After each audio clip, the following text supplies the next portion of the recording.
Revolution X here, coming to you guys with another edition of Slendy Talks. And what we're going to be talking about today, guys, is Ghostricks, tips and tricks on the Ghostrick deck.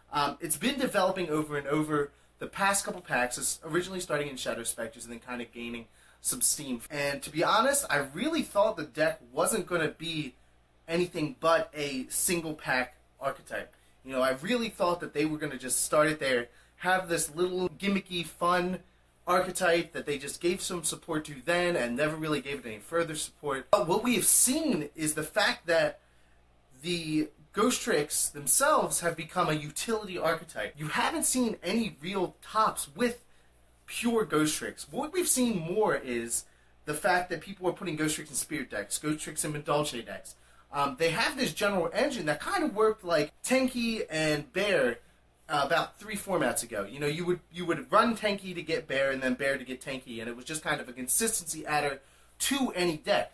Kind of like the hands now. We see a lot of people running 3 hands of the Fire and Ice hands, strictly because they add consistency. It's kind of like a Tengu engine, but not really. You know, it has its flaws, but it is still very consistent. Essentially, what you use in the Ghostrick engine is you go Mary when you take damage into Jiangxi and search for Jack Frost.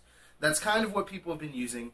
It's what Jeff Jones used when he top 8 a Michigan Regional with Spirit Ghostricks, which essentially was just a really consistent Spirit deck with defense from the Ghostricks.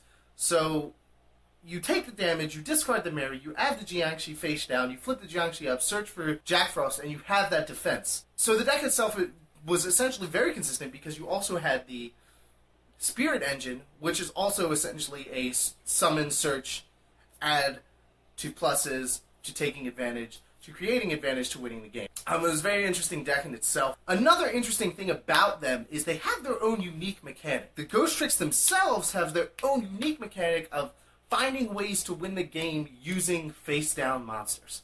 All of them can turn themselves face down, which is its own awesome thing, especially with their unique field card. Your opponent cannot attack face-down monsters. So you're looking at it as your monsters are being saved while you can build up advantage, and all of them have their own little niche in the deck that allow them to do things when they're flipped up or when they do damage and things like this. That mechanic in itself, it's neat to see something stand alone in this game where things have been for so many years so concrete. Another great thing about this deck is it has allowed itself to survive grind games.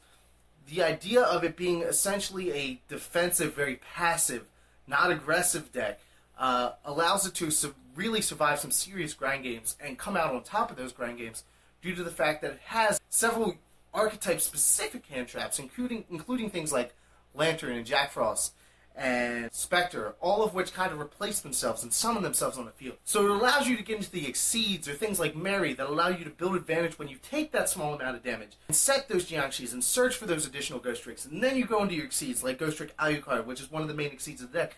And we're starting to see other Exceeds come out. You can really catch people by surprise because somebody going into a tournament with things like Dragon Rulers are looking for other aggressive decks that they're going to play against. So to have a very passive deck and see it be so successful is very interesting. And last but not least, guys, let's talk about that Konami made a competitive deck of monsters that are so goddamn cute. Like, look at these things. They're adorable. When you beat somebody with that, the salt just rains, man. Other than that, guys, if you like this video, please give it a thumbs up. It will really help me out, help me advance to the next stage of the Next Great Yugituber. As always, guys, remember, subscribe to join the revolution today. This is Slendy Revolution X, signing out, and I will see you guys next time.